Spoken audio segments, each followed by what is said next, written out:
Love books? So do we. Welcome to the Book Nook Cafe, where we uncover the latest must-reads, hidden gems, and everything in between.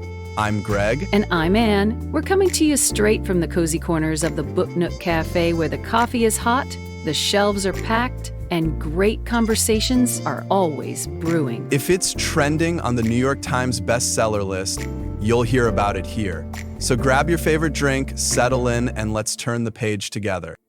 So excited to have you all tuning in today. So good to be here again. How's your day going? Pretty great, actually. The weather's been perfect for some outdoor reading. Oh, I hear you. Nothing beats a good book under the sun. Absolutely. Speaking of books, I just started reading Stop Waiting for Perfect by L'Oreal Thompson Payton. Really? That's been on my must-read list. What's catching your attention about it? Well, it's all about stepping out of our comfort zones and embracing imperfection to truly tap into our potential. Interesting. You know, I've struggled with perfectionism myself. Same here. And she really highlights how perfectionism can be a form of self-sabotage. That makes sense. How does she explain that? She points out that striving for perfection often leads to procrastination because we're so afraid of making mistakes. Right, we delay starting because we're waiting for that perfect moment that never comes. Exactly.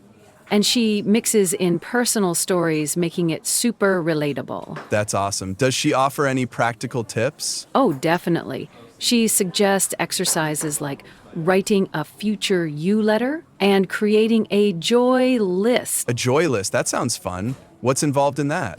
It's basically listing out things that bring you happiness, big or small, to remind you of what really matters beyond just being productive. Oh, I love that. Sometimes we get so caught up in the grind we forget to enjoy life. Totally, and her writing style is so conversational, it's like chatting with a friend. That's good to hear. Some self-help books can be so dry.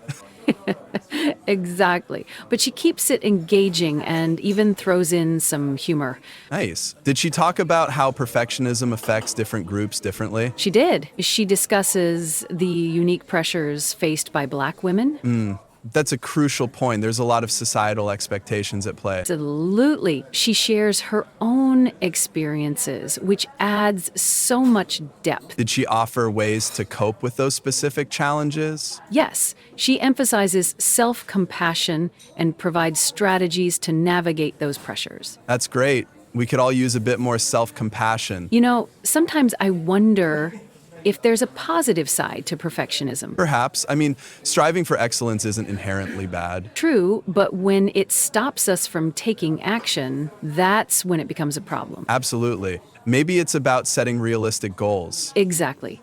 And being okay with making mistakes along the way. Easier said than done, though. Tell me about it. I'm still working on that myself. Me too. Did she provide any strategies for handling setbacks? She does. She encourages embracing failures as learning opportunities. That's a healthy approach. We often beat ourselves up over mistakes. Right?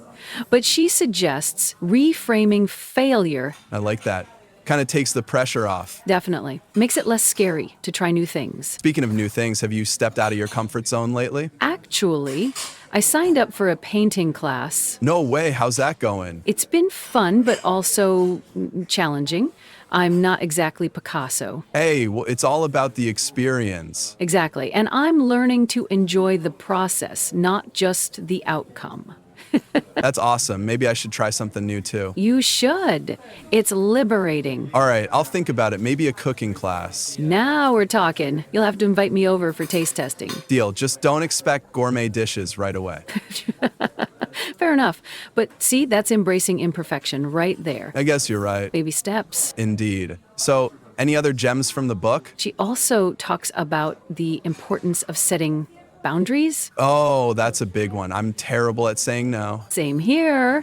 But she explains how setting boundaries protects our energy. Makes sense. We can't pour from an empty cup. Exactly. It's about prioritizing our well-being. Maybe that's something I need to work on. Me too. It's a work in progress. Aren't we all? True that. Well, I'm convinced. I definitely need to read this book. Glad to hear it. You'll have to share your thoughts once you do. Will do. All right. I think we've covered a lot today. Yes. Hopefully, our listeners found this helpful. I'm sure they did.